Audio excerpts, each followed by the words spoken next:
Okay, so while I'm waiting for my Apple Watch 10 to get configured, this is the unboxing of an iPhone 16 Pro.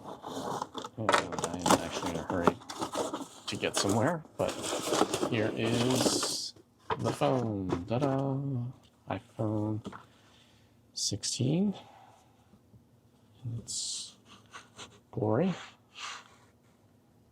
She can't. Go ahead and open this up.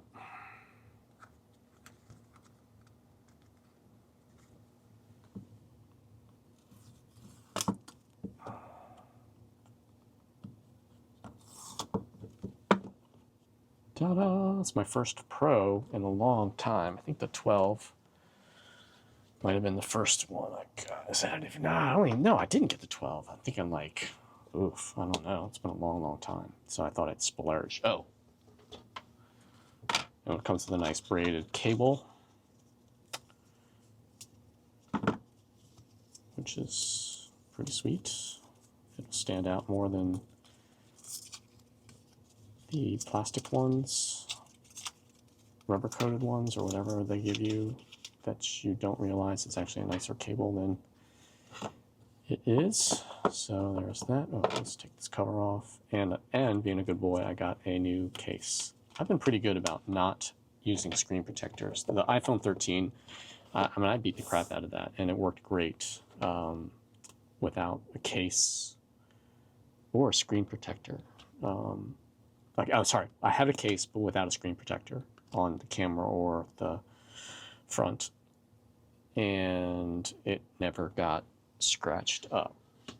The screen still probably is in still great shape. It might get a few micro scratches, but this is what it looks like while my Apple Watch is syncing, as you can see here. Compare the difference. I don't know if you can see that.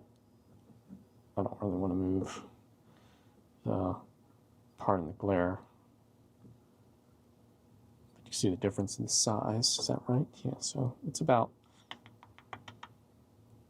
1/8 of an inch, quarter of an inch, not even 1/4 of an inch. 1/8 of an inch longer. We'll see. We will measure. So let's do this in millimeters. Of course, it's smaller than a ruler, so it's a little over 152, and this is 150. It's like 2 millimeters, 2, 3, 7, right? Ugh, sorry, I'm babbling. Anyway, it's a little bit bigger, but the screen is bigger. So let's turn this thing on. And there we go. Hopefully it's got power.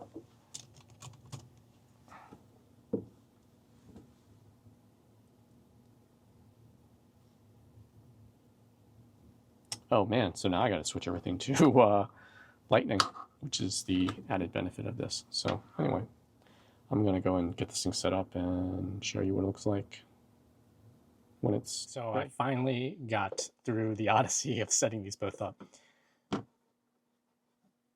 And let me do this on the phone. Phone is great. Finally got it running. I actually went and ran my errand without a phone. So I was without a phone for over an hour, which is probably the longest I've gone in a long, long time. I love this phone. The nice thing is I use CapCut for video editing, and that thing just hogs up a lot of memory. And I then was meaning to delete it, and because what happens is it ends up like clogging like 28 gigs of storage. That said, I checked the storage on this on my old 256 phone, iPhone 13. I had 85 gigs left of 256, and the of that 86 left, I could have recovered probably 20 gigs or so anyway through CapCut. Well, I don't know why I'm telling you that, but so I got a 512 here because I want to use external storage and start to record stuff in 4K because I was doing it in 1080p, and I film a lot of stuff from my fitness channel. And I have an SSD coming that's a MagSafe one. I forget the name of it, but it's one of the more popular ones. It's an NVMe enclosure.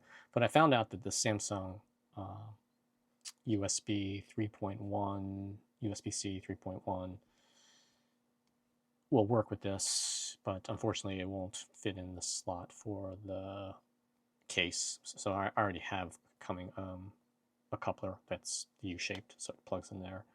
So if I want small storage, I'll do that. Or I can enlarge that hole, which wouldn't be much of anything to do. And that said, I want to play around with this more. The camera's pretty cool, in fact. This is actually, the camera capture button is actually not as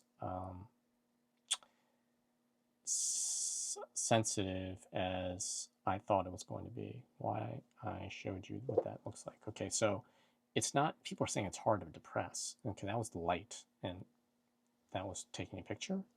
What I think is kind of weird is it blanks out the preview of what you just took, which that was always active. I think that's, I'm sure there's a reason for it. I'm really excited to use the macro feature because I take a lot of photos of my flowers and plants in my garden. But okay, back to the camera capture button. Okay, so I mean, it's a light touch and it's haptic. What's kind of neat is, so now this is, I have it set for the f-stop.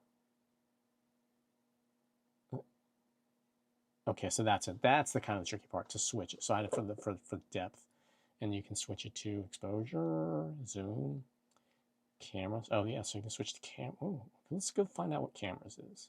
Oh, zoom. Okay, digging that. Oh, I got this also, the Pro also for the telephoto, because at the velodrome, that I race bikes. I'd like to be able to zoom in on things, and the zoom on the 13 was not great. Oh, no, I just took a picture of that. Hold down. Oh, no, I just, okay, now I get what they're saying. Okay, so it's a light double tap. You get styles, which I'm not too thrilled about, and tone, meh. So something I'll probably be switching between cameras and f-stop. And by the way, the f-stop, the depth, it's what you're previewing. When I played with this, when you're previewing, what you preview in the screen and what comes out after it's computationally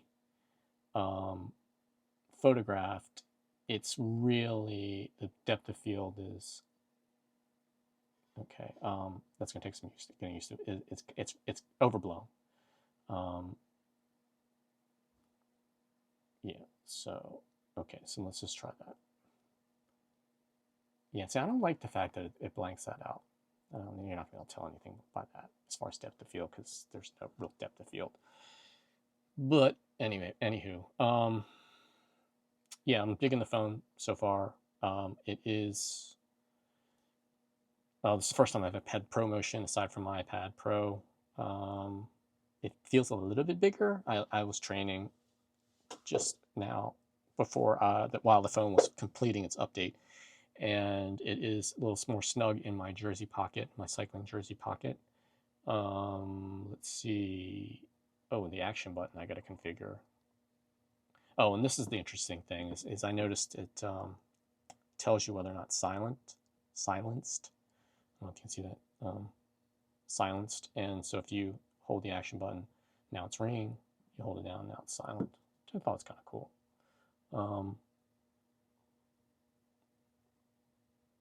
Yeah, I guess I got to configure the action button later. That's my family. Kind of boring. Everyone else in the world has done one. I'll do a little bit, play a little bit more with it later. I'm digging all the cameras compared to my 13. Oh, and again, I guess I was saying, I've gone through this 13 for years now. I waited, I think, until September. I guess these come out in September. I guess I waited until like February or whatever to get this.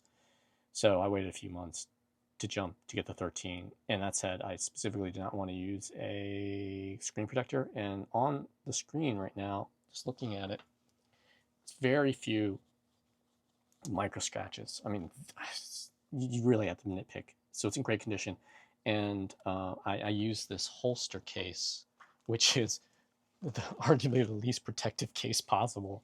And I wear it like this at work, and I'm a contractor, keep in mind, a mechanical contractor. And this thing's constantly getting smacked up against stuff. And I'm amazed that the camera lens is not scratched up more. And, you know, shame on me being neglectful of that. I've since just recently switched to these turtle back leather cases, and I love this. I wish I had used this before. Silly me, didn't realize that neodymium magnets could be used in cases. I used to use a Velcro nylon case forever on phones, and just got tired of the Velcro failing. So that's hence why I went to this, and it had a slimmer case. Not that it mattered, and this just seemed slimmer, but this is hella convenient, and it protects the phone a lot more than this did. And it's kind of dope because it's actual leather, and this fits perfectly in it.